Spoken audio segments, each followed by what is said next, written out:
アニメ版と漫画版で全然話違う。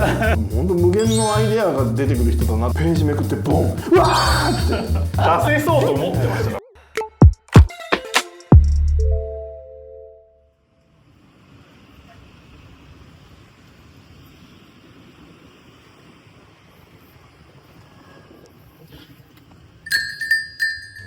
いらっしゃいませ。カフェフォーリーフへようこそ。クローバーズ代表の小山です。ここではクローバーズの社員たちが気になることを勝手気ままにおしゃべりしています。どうぞ皆さんもお好きな一杯とともにお楽しみください。いやーね、漫画の話出すとね。なんですか？いや僕は BL 漫画じゃないですけど、例えばもう思春期の男の子としてやっぱり王透明人間、知らないな。王透明人間はそれ読んじゃいますよね。読んじゃいますよ。多分僕らは稲中卓球部。そういう話をしてるんじゃないんです僕は。そうじゃないですか？違います。そうですよ。いやこういうやつ違います。だからそれを稲中卓球部で僕たちは普及してたっていう。そうそうそう。稲中でなるそんな。ちょっと王透明人間をまた機会があったら読んでいただいたら、もうちょっとレベルが違うなっていうのを実感していただけるかなと。結構えげつないやつです。なかなかにその思春期の少年の心には刺さったかなと思いますよね。本棚には飾らなかったですよね。月間が月間あったかな。月刊少年マガジンで月間がってそういう漫画多かったっすよね。やっぱり月刊誌はね、ちょっとこう青年誌になるんで、そうちょっと敷居が高かった小学生には。ああなるほど。ちなみに渡辺さんはなんか心に残ってる作品、ジャンプで。私は花の刑事がすげえ好きで、ただパチンコになった時はあんまり好きじゃないんですけど、なんで自分の中の花の刑事の声があって、なるほど。なんか勝手に声つけないでほしいっていうのがあるんですけど、そうですね、大学生の時は毎日花の刑事どれか1話を必ず読んでは寝てるっていう謎のすげえ好きで読んでましたね。だから北斗の拳よりもその後のやっぱり世代というか、はい、確かに北斗の拳の後サイバーブルーだったかな、ありましたね。あれでちょっとあれ原哲夫大丈夫かっていう親がっていうのがあったんだけど花の刑事でね、そうですまたそれはそれでこう時代を作って。そこからずっと今も花の刑事やってますけど、今もこれ書いてるんですか？そうですね。今も花の刑事続編やってるんですけど。続編を。そうです。蒼天の剣みたいな感じで。そうですね。絵描いてる方も違うんですけど、一応原作に入ってるっていう感じです。原作の小説でしたっけあれ？そうですね。劉慶一郎先生の。それをベースにじゃあ別の方が漫画。もう脚色されて全く別物ですけど。そうなんだ。そんな感じでまだ続いてるんで、やっぱ人気作ではあるんだなっていう。ただもう全部きら星じゃないですか。もうこの頃。いやでもそうですね。ジョジョもそれは当然好きだしっていう。そうね。これどれか一つっていうのはちょっとコーツつけがたいかな。だからそこの表紙であるので言ったら「ブニンク」とかも僕は好きでしたししかももうアニメ版と漫画版で全然話違う。そうなの？信じられへんぐらい話違うんです。全く別物です、ほんまに。どっちも好きです。人気ありましたよね、すごく。アニメも漫画もどっちも好きです。さっき言ってたように僕なんか本当このぐらいの世代でジャンプ読んでてって感じですね。俺何が好きだったかな。やっぱじゃあ俺があげるんだったら馬王かな。馬王来訪者がなぜ思い出深いかって、あれ2巻で終わっちゃってるんですよ。言ったらその不人気で連載途中で中断になってるんですけど、やっぱり濃密な2巻でやっぱりこれが人気があって続いてたらこの先どうなったんだろうなっていうのをもう叶わないイフなんですけど、今思ってもこうロマンだし、なんかねすごい馬王で覚えてるのが、最初この馬王来訪者っていうのが連載が始まった時に当時中学1年とか2年だったんですけど、みんなやっぱりその荒木博彦節に初めて触れて、これが馬王だっていうの小さいカタカナの「つ」みたいな、やっぱそう癖強だったから、なんだこの漫画みたいな感じだったんですよ最初みんな。でまた今週も馬王わけわかんないことやってるよみたいな嘲笑の対象にしちゃってたんだけど、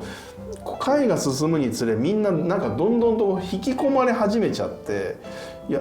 これおもろいぞっていう空気に変わってって。である時お話のクライマックスのシーンでこれ来週めちゃめちゃ楽しみだしこれ展開どうなんだろうなこの先とかめちゃくちゃこれ楽しみじゃんみたいなことをこの56人でこう盛り上がってたら一人こう浮かない顔してるやつがいてなぜか彼は早売りで見てたんですよ。その答え合わせが僕自分で次の号を買って読んだら最終回だったんですよ打ち切りで嘘やろってこんなに面白くて好きになってきたのにこれめちゃくちゃ楽しみだなってそこで初めてそれまで非難してた5人が一致団結したのに次のお話で最終回っていうこの悲しさもっと早くから応援しとけばよかったっていうねっていう作品でだから単行本2巻で終わってるんですけどすごい濃密な2巻でねいいですよね。これは牧浩二先生の何ですかゴッドサイダーゴッドサイダーと大体同時期にやってて、で私もやっぱり馬王よりゴッドサイダー派でっていうのがあってやっぱちょっとゴッドサイダーちょっとエロチックっていうかそうちょっと、ね、そういう過激なセクシーシーンもあったりして、っていうのがあったんですけど確かに馬王の方があとは残るなっていうのがありましたね。だから僕はジョジョが第3部になって現代劇になったじゃないですか、絶対この時に馬王とのコラボレーションが起こるって思ってたんですけど荒木宏彦それやってくれないんですよなんやねん一応ゲームでは出ましたけどそうジョジョの格ゲーでねそうですね馬王が出てゲストキャラ扱いで出ましたけどいろいろネタバレになるからぜひ馬王読んでほしいんであんまり詳しくは言わないですけど絶対橋沢育郎とこの空城城太郎の出会いがあったらめちゃくちゃ熱いなっていう同じ世界にいただろうっていう同じ世界にいてでしかもまあ言ったらどっちも性質は違うけどスーパーパワーの持ち主で、まあね、ゲームの中のその共演は実現しましたけど片やスタンドで片やその馬王っていう能力でどう戦うんだろうかみたいなそれやってほしかったな。読み切りでもいいからちょっとやってほしいですよね。もうひろひこちゃん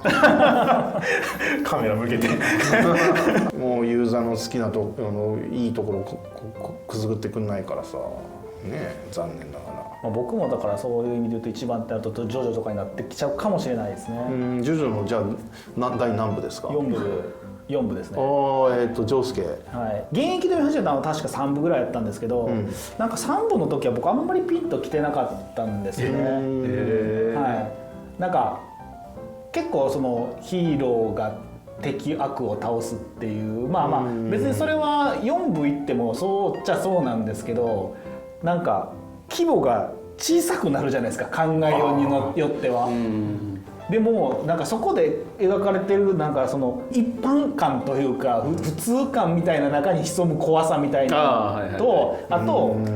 能力戦闘みたいなのがよりちょっと際立ってたような気がするんですよ。そうだね。4部の方がでそこがやっぱ自分の中にこうグッて入って4部がこう一番面白くてそこから4部から本当徐々にはまったって感じ。そう荒木宏彦本人も巻末のコメントとかで言ってたけどまあやっぱりジャンプっていう性質上子供が喜ぶ展開が多くてどんどんそのバトルの中で力がインフレ化していく漫画が多い中でそういう単純なパワー比べじゃない戦いを描きたいって言ってだからその言葉の通り第4部でそれまでやっぱり世界に影響するようなバトルだったのが第4部で急にね街っていうのが舞台になって、コンパクトになりましたね。コンパクトにしかもその敵は森尾町でしかも敵はなんか世界征服企むとかじゃなくてむしろなんか静かに暮らしたいっていう中でのやっぱりその静かな戦いが起きていくっていうでそう力と力じゃなくて能力バトルっていうところで。なんか本当無限のアイデアが出てくる人だなって俺も思いながらやっぱりそのクリエイターとしてすごいリスペクトするんだけどそういう漫画描けるのがすごいなと思って。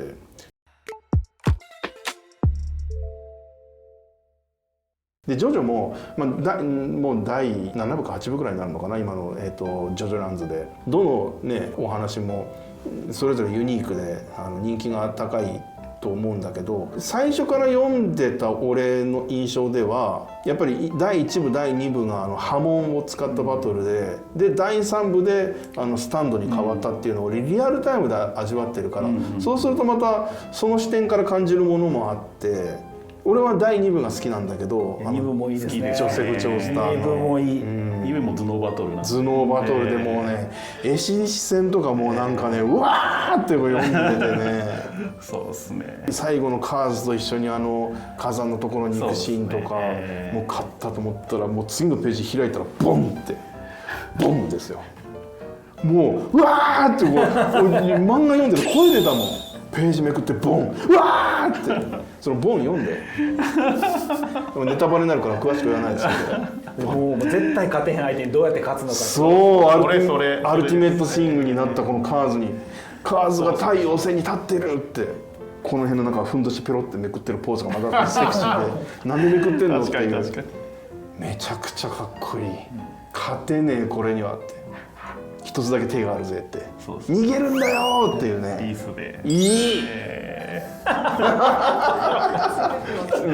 多くの人が今置き去りになってるんだけどからの次の章でスタンドですよ、だから第3部が俺あんまり実は好きじゃないのはやっぱり波紋が好きすぎてちょっとスタンドには馴染めなかったなって思いで第3部実はちょっと俺の中では寂しい記憶なんだけどもう第4部以降はもうスタンドっていうものを受け入れて、でやっぱり最初ディオでその柱の男ってグレードアップしてでまた宿敵ディオが蘇ったっていう第3部を経ての森王朝に急にこうフォーカスになって静かに暮らしたい殺人鬼っていうこう来たかっていうところでやっぱその大人の楽しみ方を知ったというかようやく力のバトルじゃなくてっていうね。なんかすごいだからさっき言ったようにその少年誌っぽいなんかバトルした漫画じゃなくなった感じあったんですけど逆にじゃんけん小僧戦ロハンとのじゃんけん小僧戦とかはドラゴンボールかっていうそのなんか戦い方なんですよ。そうじゃんけんしてるだけなんですよ。じゃんけんしてるだけなんですけどドラゴンボールみたいになってるんですよ。なんかそんなんとかもちょっとなんか面白いというかじゃんけんをあれほどパワフルに見せる演出力はもうただものじゃないと思う。そうですね。じゃんけん言ってんのにドキッこれ何が起きてるんやってあれ引きで見たらじゃんけんしてるだけなんだろうなっていうね2人がね。いやもう徐々語り出したら尽きないですよね。波紋はなんか真似できそうだったんですよ頃。そうなんですよ。そうわかりますよ。感動はできないんでもう今日決定的にそこで置いてかれた感ありましたよね。なんか知ってましたからね。呼吸法ですよね。出せそうと思ってましたからね。そう呼吸なんだみたいな。波紋が起きるからこうみたいなね。でももうスタンドは出ないですからねこれはどうしたってそんなの。結構そこで差はありますよね。頃のジャンプでも大体真似できるじゃないですか。なんかこういろいろ真似できそう。北斗神拳も大体友達にやるじゃないですか。献血やるじゃないですか。だからそういうのをやっぱりまあねこれルローニケンシンとかもガトツとかねやっぱありましたけど払って流行ってたし、ガトツクズ流星の世代なんでクズ流星とかみんなやっぱ真似してたと思うんでカメハメハは出ないですけどやりましたけどデビルの剣でズドンって突き刺すやつはもうチームの中ではガトツってずっともう製品版にするときにガトツじゃダメだよなってなってスティンガーって名前正式に決めたんですけどあれチームの中でもずっとガトツかっこいいからみんな好きですよね。ガトツやろうぜって言ってガトツ実装してどうしてもこう技真似してしたくなるやつ多いなっていうちょっとゴムゴムのやつはできないですけどでもそういう意味ではなんかだからウィングマンのドリームノートに書き込んだら変身できるようになったっていうのも夢があるなっていう。なんか地続きなのがいいですよね。こうなんか少年の生活とっていうかそういうのがやっぱあった方がいいなって思いますね。完全にこれ30年以上前のだから今のハマってるっていうよりもハマってたお話。いやこれは素晴らしい趣味だと思いますよ。すいません。なんか僕もなんかすごい思い出させられました。自分はまだ勉強がぜひぜひ。馬王から読んでいただいて、そうですね。ローカル真少年 BT からでいいんじゃないですか。真少年 BT ですね。ゴージャスアイリーン見てて。そうですそうです。ゴージャスアイリーン。ゴージャスアイリーンもちろん。ちょっと長くなっちゃいそうなので。長くなっちゃうんで。今日はここで。本当だ。やばいです。すみません。ありがとうございます。終了しようかなと思います。じゃあ本日もありがとうございました。ありがとうございました。ありがとうございました。また見てください。これね、実は収録終わった後に渡辺さんがジャンプ出してくれたけど、実はこれも持ってきてたんですよねってビープをおもむろに出して、もうつい30分延長しようかなと思ったところですよ。僕今ビープって何なんですかとか聞きたいんですけど、もうそれでこの枠で収まらないんで、ね、その枠でまた30分トークになっちゃうんで、もう多くは語らないですけど、まあやっぱりちょっとこうジャンプにしろ、まあ、そのビープにしろちょっとタイムスリップできるネタだったなと思いましたね。まあ、古いの大好きなんで、まあ僕も本当に渡辺さんって僕よりもまあ一回りはいかないまでも結構上なんですけど、ちょうど自分自身がジャンプ見始めた頃のジャンプを今日持ってきてくれたかったんで、まあもう本当にドンピシャだったって感じですね。そうね、まあ俺と小山君でももう一回り違うもんね。そうですね。だからやっぱりジャンプには馴染んでたんですだけど、その内容が全然お互い違うっていうね、世代が。だから亀さんウィングマンの話されますけど、僕はやっぱウィングマンはあんま分からなくて、ああそうだよね、はい、桂正和さんって言ったら僕が初めて見たのは多分 DNA2 とかになって、なるほど。で龍君、はい、なんか面白い話でしたね。その、料理から社会の、まあ、文化の話、そうですね、文化を見るみたいな。そうね、多分料理の話なかったからね、まあ、俺はだから料理をそもそもしないから、小山君料理する人だから、ちょっと全然俺はちょっと料理の話はあれなんだけど、まあ、文化の話とかってなってくると面白かったよね。お箸の話とか面白かったですよね。ねえ、映画では見たことあったんだけど、ジャッキー・チェンの映画で、だから日本人からするとね、長くて太さが変わらないお箸なんか使いにくそうだけどなと思うんですけど、やっぱ普段使ってるとそっちの方が使いやすいってあるんだなとか思いますし、あとはもう自分でも作るっていうそう調味料を作る、はい、調味料を自分でも作るっていうところもあって、しかもそれにアレンジを入れるみたいな、クリエイティブやなっていう、まあ、中国日本に限らず、ね、東南アジアのなんかいろいろ作って、なんかすごい趣味の幅広いなと思って。りゅうくんね、ブーツとかもね、そう今日てっきりその話なのかなと思って。僕もてっきりその話かなと思ったら、革の手入れが趣味。そう、革の手入れがそうだからそれをする時のエプロンなんだよね、あれ今日着てたのはね。すごい多趣味だよね。多趣味ですよね、誰か革の靴磨いてもらってたよね。磨いてもらったりして、それツイッターで流してやってましたね。いや面白いお客さんがいっぱい来ますね。まあ今日はアルバイト。そうか、アルバイトだ。あれも別にこっちから言ったわけじゃなくて、自分でこう設定持ってきてくれて急にね。いや面白いなと思って、それはすごい面白かったですね。臨時のバイトでした。はい。じゃあまたそんな感じでまた次回お楽しみに。次回お楽しみに。